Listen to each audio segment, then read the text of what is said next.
Doctor, വേനൽ കൂടുമ്പോൾ പലപ്പോഴും കേൾക്കുന്ന ഒരു സംഭവമാണ് ഹീറ്റ് സ്ട്രോക്ക് അഥവാ സൂര്യാഘാതം. ഉത്തരേന്ത്യൻ സംസ്ഥാനങ്ങളിലാണ് സൂര്യാഘാതം കൂടുതലായും കണ്ടുവരാറുള്ളതെങ്കിലും ഇന്ന് കേരളത്തിലും സൂര്യാഘാതം കൂടുതലായും കണ്ടുവരുന്നുണ്ട്. എന്താണ് സൂര്യാഘാതം? അത് കേരളത്തിൽ സൂര്യാഘാതം കൂടാനുള്ള കാരണം എന്താണ്?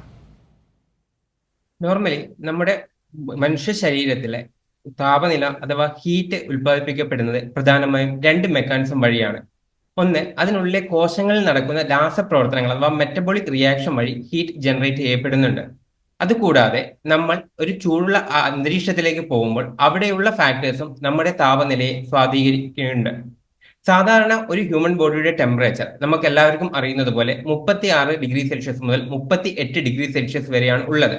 ഈ ഒരു ടെമ്പറേച്ചർ റേഞ്ചിലാണ് നമ്മുടെ ശരീരത്തിനുള്ളിലെ പ്രധാനപ്പെട്ട രാസപ്രവർത്തനങ്ങളെല്ലാം ക്രമീകരിക്കപ്പെട്ടിരിക്കുന്നത് തന്നെ.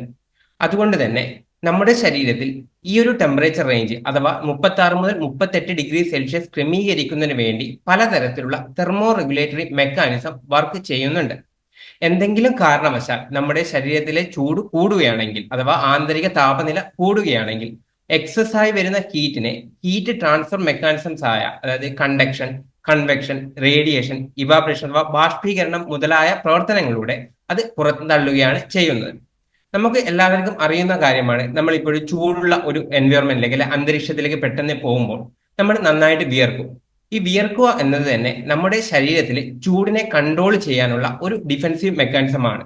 ഇങ്ങനെ ഉണ്ടാകുന്ന വിയർപ്പ് തുള്ളികളെ ബാഷ്പീകരിച്ച് പോകുന്നതിനാവശ്യമായ ചൂട് നമ്മുടെ ശരീരത്തിൽ നിന്നാണ് എടുക്കുന്നത്.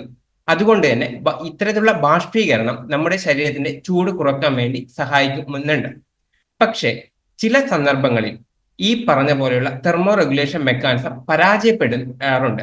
ഇങ്ങനെ ഉണ്ടാവുന്ന സന്ദർഭങ്ങളിൽ നമ്മുടെ ആന്തരികമായുള്ള താപനില അഥവാ കോർ ടെമ്പറേച്ചർ എന്ന് പറയുന്നത് നോർമലിനേക്കാളും വളരെയധികം കൂടുതലായി മാറുന്നു. ആ ഒരു സാഹചര്യത്തിൽ നമ്മുടെ സെല്ലുകൾ അല്ലെങ്കിൽ കോശങ്ങളിലുള്ള രാസപ്രവർത്തനങ്ങളോ അല്ലെങ്കിൽ നമുക്ക് ജീവൻ നിലനിർത്താൻ ആവശ്യമായ നമ്മുടെ ശരീരത്തിനുള്ളിൽ നടക്കുന്ന മെറ്റബോളിക് റിയാക്ഷനോ കറക്റ്റായി നടക്കാതെ വരികയാണ് ചെയ്യുന്നത്. ഇതിന്റെ ഭാഗമായി കൂടുതലായി മറ്റവയവങ്ങളെയും അതായത് കരൾ, വൃക്ക, ഹൃദയം, നാഡീവ്യൂഹം, രക്തം കട്ടപിടിക്കുന്ന കാര്യങ്ങൾ എന്നിവയിലൊക്കെ അതിന്റെ പ്രതിഫലനം ഉണ്ടാവുകയാണ് ചെയ്യുന്നത്. ഇങ്ങനെ നമ്മുടെ ആന്തരികമായ താപനില അഥവാ കോർ ടെമ്പറേച്ചർ വളരെയധികം കൂടുന്നതിന്റെ ഭാഗമായി ഉണ്ടാകുന്ന വളരെ ഗുരുതരമായ ഒരു അവസ്ഥയാണ് സൂര്യാഘാതം എന്ന് പറയുന്നത്. പണ്ട് നമ്മൾ കൂടുതലായി ഉത്തരേന്ത്യയിലും ഈ ഗൾഫ് രാജ്യങ്ങളിലൊക്കെയാണ് സൂര്യാഘാതത്തെക്കുറിച്ച് കൂടുതലായി കേട്ടിരുന്നത്. അതിനുള്ള പ്രധാനപ്പെട്ട കാരണം അവിടുത്തെ താപനില അല്ലെങ്കിൽ അവിടുത്തെ കാലാവസ്ഥയുടെ തന്നെ ഗുണങ്ങളായിരുന്നു. അവിടെയുള്ള കാലാവസ്ഥ എപ്പോഴും ഒരു ചൂട് കൂടി വരണ്ട കാലാവസ്ഥയാണ് ഉണ്ടായിരുന്നത്. ഇത്തരത്തിലുള്ള ചൂട് കൂടിയ വരണ്ട കാലാവസ്ഥയിലെ ബാഷ്പീകരണ നിരക്ക് അല്ലെങ്കിൽ ഇവാപറേറ്റീവ് റേറ്റ് വളരെ കൂടുതലായിട്ടാണ് ഉണ്ടാകുന്നത്. അതുകൊണ്ടാണ് നമ്മളിപ്പോൾ ഉത്തരേന്ത്യൻ സംസ്ഥാനങ്ങളിലൊക്കെ പോയി കഴിഞ്ഞാൽ നമ്മൾ പലപ്പോഴും പറയാറുണ്ട് ഈ ചൂടിന് വിയർക്കുന്നത് പോലും നമ്മൾ അറിയാറില്ല എന്നത്. അതിന്റെ കാരണം അത്രയും കൂടുതലായിരിക്കും ഇവാപറേറ്റീവ് നിരക്ക് അഥവാ ബാഷ്പീകരണത്തിന് ഉണ്ടാകുന്ന നിരക്ക്. അതിന്റെ ഭാഗമായി ശരീരത്തിലെ ജലാംശം പെട്ടെന്ന് തന്നെ കുറയും. ഒരുപക്ഷെ നമുക്ക് മനസ്സിലാക്കാൻ പറ്റുന്നതിനേക്കാൾ പെട്ടെന്ന് കുറയുന്ന അവസ്ഥ വരെ ഉണ്ടാകാം.